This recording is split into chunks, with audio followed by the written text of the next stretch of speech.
Hey everyone, welcome to the UAC Best Practices Podcast. We have a very special session for you guys today. We're going to do something a little different, something very special to announce and talk about. So I'm going to kick it over to my co-host, Dr. Alan Miner, to tell us about it.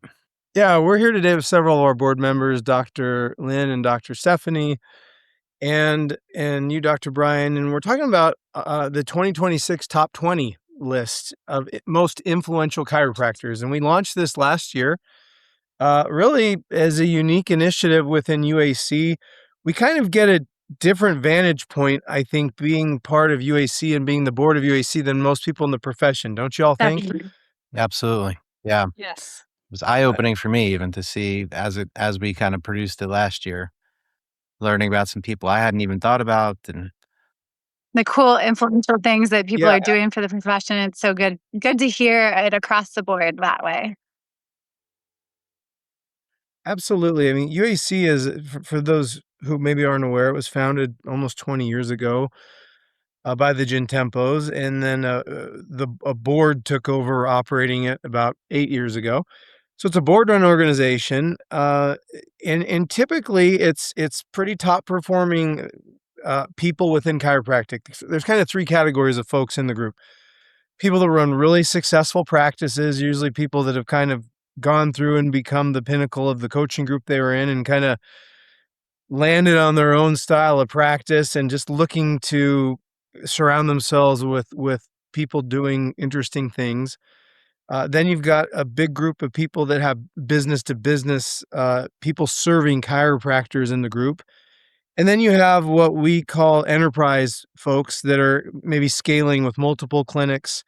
So there's a lot of software companies like Brian. We're a staffing company. There's coaching companies. There's people with multiple clinics like Dr. Lynn. There's people with one very successful niche clinic like Stephanie with a pediatric clinic. So the point of that is we have people from every corner of the profession in UAC, and I think that makes it unique, don't you, Dr. Lynn? Yeah, I just as you were saying that, I'm going through my head like all of the really cool people I've gotten to know through the UAC and the vast network that I've built, people that know things in the profession that I'm just not touching day to day. So I think that was what made it cool when we decided to pick this top 20, because what better group to do it is a group filled with people who span the profession. Absolutely. So, Dr. Steph, this to clarify, it's not like the top 20 most popular chiropractors, right? Can you expound Yeah, on what that a we're little bit? really looking for with this top 20 group is the most influential people who have made a really big impact on the profession in some way, shape, or form, that have influenced the profession, maybe changed the profession in some way.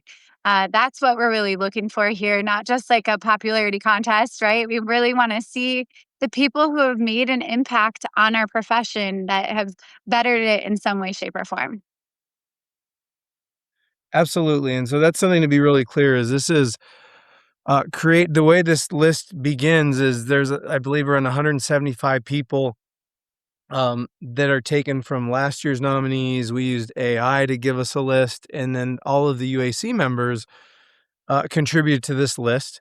And then the next step that's going to be happening here soon is we send that out to the profession to vote on. There's also room to write in 5 spaces. So if somebody's not on that list, absolutely, we encourage you to write them in. Last year, we had college presidents, coaches, entrepreneurs, sole practice owners, all kinds, researchers, people from every corner of the profession. Yeah, we're on there. And so that's where this is a peer voted on thing. And I think UAC is uniquely situated because we noticed we all have our silos within chiropractic, our groups we hang out with that we associate with.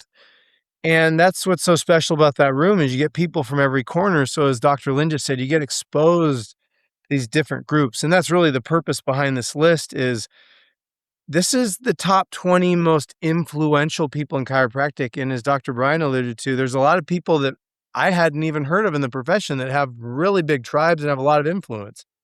And can I just add something? I think there's a lot of people out there that we need to know about because there's that essence of quiet influence. There's people in our profession that are turning the dial every day and we should all know about them. So those write-in spots are really important. When you go through that list and someone is not on there that should be, we need to know about them so we can recognize them, right? Absolutely. Dr. Brian, you're in a unique position in the profession in that what you get to do with Clinic Mind, a software company. Um, and you've been vocal last year that you have a concern about where our profession's heading. Yep. Enrollment's down. There's sort of this definite bifurcation that you get a uniquely inside look into really super successful clinics and clinics that are really struggling. It seems like that middle ground is kind of disappearing. Can you speak a little bit into that and how this list comes back around to help serve the profession in that way? Yeah, I think big picture, it's about knowing who's actually in the profession. Like you said, we get siloed, we get in our own practices, we got our heads down. We're trying to build a business, support a family, kind of stuff like that. But in the background, chiropractic, I mean, when I got out of school, it was we're going to take over the world. It's going to be the number one healthcare profession. It's probably been the same, chant from the stage since chiropractic started. And if you look at the numbers and what's actually happening on the planet, it hasn't changed. And if anything, it's been shrinking or it's ready to be shrinking. And I'm not I don't want to be a Debbie Downer here, but it's important for us to at least be able to pick our head up for a minute and look around because we don't typically do it. We go to our seminars, we do our technique, we look to our coach, and we don't look up and pick our head up and say, "Hey, where are we as a profession? What's being done out there?" The Maha movement and all that stuff. Who are the leaders? What are they doing? It's really important for us to take inventory of not just our own practice, which is typically and normally what we do, and rightfully so. But I think it's important that we take a step back. Where was I when I was graduating? Where was this profession? How is it today? What can we do? What should we be doing? Who is doing something about that? And Yeah, that's where I'm at with this whole thing is that there are when we first did it the first time, it was like, wow, there's a lot of people doing really awesome stuff. And I think one category you mentioned that probably neglected a little bit was research, right? How vital that is to the success of our profession. We don't typically think about it, right? There's research that drives efficacy and funding and attracts even private equity if for exits. And I had a call yesterday with somebody from UAC. They called me up. They're like, "Hey, I'm thinking of selling my practice. This is the situation. I made this offer. They countered that." And I'm like, "Man, I gave him my feedback, but I'm like, man, there's like 5 people you should be calling in UAC, but here's people outside UAC you could be calling. And some of those people were just from, the list from last year. So it's really important for our profession to, I think, take inventory. And this is just one way to kind of force that is like, hey, who's doing something out there? What's going on? Where are we? Yeah, for That's my sure. take on it. Uh, Dr. Stephanie, what are your thoughts on I this? just love that it gets us an opportunity to like give people recognition because I think that a lot of the times you do end up on your own island and you do end up in those, experiences where you're not surrounded by tons of people, but you are making a difference and you're making influence. And it's just great to be able to have like that time of recognition and to experience that and to also, get the exposure to the people that are around you that they get to vote for you. People want to vote for you. Like they love you as their doctor. They love you as who you are, and they want that opportunity to vote for you. So I think that if you're making a difference in the profession, like being recognized on this top 20 list it's a really big deal, and it's a cool opportunity not only for you but for the people around you who just want to support you. Yep. So how do people find out about this? Well, first, we'll be emailing everybody on the list. You can go download last year's from the uacchiro.com page. That'll put you on the list to receive voting. You'll also see links all over social media throughout the profession. So please take some time to hop on there and vote for the top people or write people in if there's somebody missing. And then we tally that list up, and based on the votes, we then release that top 20 about the middle of the year. We have an entire magazine we build around that we have to edit and create and print. And then you'll see a big push for that magazine for you to download. If you want a hard copy, you can find that over on the UAC Cairo page.